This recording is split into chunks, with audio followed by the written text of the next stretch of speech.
Bonjour à tous. Pour cette deuxième vidéo, j'ai souhaité répondre à un commentaire que j'avais eu sur LinkedIn d'un candidat qui m'avait contacté lorsque j'étais DRH. Et que disait ce post? En substance, c'est quand vous étiez en poste, vous m'aviez on a vu un entretien ensemble et puis ensuite pas de son, pas d'image. Alors oui, je me souviens tout à fait de ce candidat et je me souviens le contexte dans lequel se produisaient ces décisions.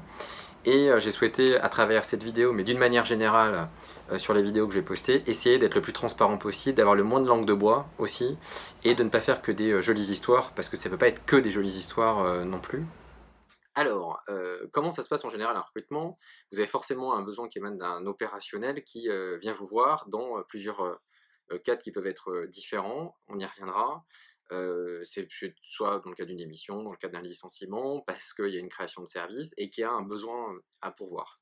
Une fois qu'on a connaissance de ce poste, on va généralement utiliser quelque chose de très très moderne qui s'appelle la fiche d'emploi ou la fiche repère quand elle existe, et puis on va essayer de faire un copier-coller qu'on va envoyer à l'opérationnel qui nous fait part de ses commentaires, ou pas d'ailleurs, et une fois qu'on a cette fiche de poste, on va donc l'envoyer. Et c'est là où on va commencer à avoir nos fameux candidats.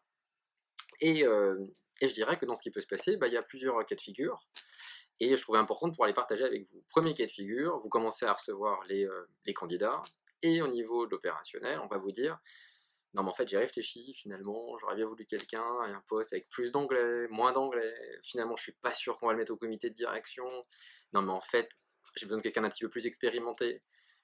Ouais, c'est super, sauf que vous, en tant que DRH, vous avez déjà commencé à voir les candidats et que vous voyez mal leur dire que finalement vous avez réfléchi et que 3 semaines après avoir posté l'annonce, c'est pas complètement ça. Donc vous allez faire une très très jolie histoire. Généralement, vous allez entendre cette fameuse phrase, dans plusieurs cas de figure, qui va être le poste a été pourvu en interne. Ça vous évite comme ça de fournir tout type d'explications et de vous en sortir à peu près honorablement. Premier cas de figure. Le deuxième cas de figure, vous avez toujours vos candidats, et donc là, on va vous dire non mais c'est un bon candidat. Donc on va pas lui dire non, mais je pense qu'on peut quand même avoir mieux sur le marché, c'est pas possible, le cabinet peut quand même nous envoyer d'autres profils. Non, c'est très gentil, c'est très très gentil, mais moi je réponds quoi au candidat? Et en fait, vous allez pas vraiment lui répondre, vous allez attendre, attendre, attendre, en espérant vainement avoir mieux. Si vous avez mieux, vous allez pouvoir dire à ce fameux candidat, le poste a été pourvu en interne, ah oui, il faut expliquer pourquoi depuis 3 mois il n'a pas de réponse. Si vous n'avez pas mieux, vous allez pouvoir revenir auprès de lui. Et je dirais que ça c'est la troisième cas de figure qui pourrait être, mais c'est qui revient auprès du candidat? C'est le RH ou c'est l'opérationnel? Et dans ce cas de figure, en l'occurrence, c'est exactement ce qui s'est passé. C'est pour ça que c'est assez intéressant de pouvoir le partager avec vous. On s'est baladé entre non mais c'est ok, donc c'est toi qui le fais, hein. Oui, oui, oui, je le fais, je le fais.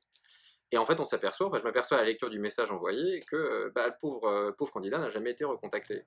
Sauf que comme vous êtes DRH et que vous ne pouvez pas manquer de déloyauté vis-à-vis de votre direction, si on vous dit, le manager ou le directeur vous dit qu'il a fait le rappel, vous croyez qu'il a fait le rappel. Vous n'allez pas appeler le candidat pour vous dire, vous avez bien été rappelé par monsieur machin? Non. Alors qu'est-ce qu'on peut en tirer comme enseignement? Tout d'abord, une entreprise qui change assez régulièrement sa fonction, son poste, c'est pas très très sérieux, et si on vous dit que les choses sont en co-construction, ça peut arriver évidemment. Ça, il y a des entreprises qui réfléchissent sur leur organisation, leur stratégie, ça arrive tous les jours.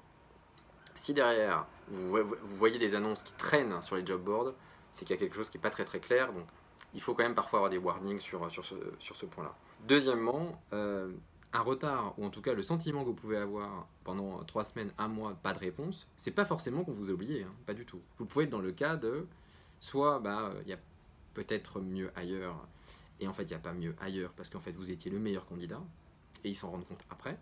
Donc il n'y a pas forcément de volonté délibérée de ne pas donner une réponse. Donc ne désespérez pas au bout de 3 semaines, 1 mois. Vraiment, demandez le contexte de l'embauche. C'est fondamental. Est-ce que c'est une création de poste? Est-ce que c'est un remplacement? Est-ce que c'est un départ à la retraite? Est-ce que c'est une organisation qui se développe? Ça va vous donner l'atmosphère et voir si les choses ne sont pas calées et c'est normal, ou si ça devrait être au contraire très structuré et que ça ne l'est pas. N'hésitez pas à commenter en message privé ou alors directement sur LinkedIn ou sur la chaîne YouTube et me faire part de propositions de thématiques que vous voudriez avoir abordées. Je sais que certains m'ont déjà proposé, donc je les ai évidemment en tête.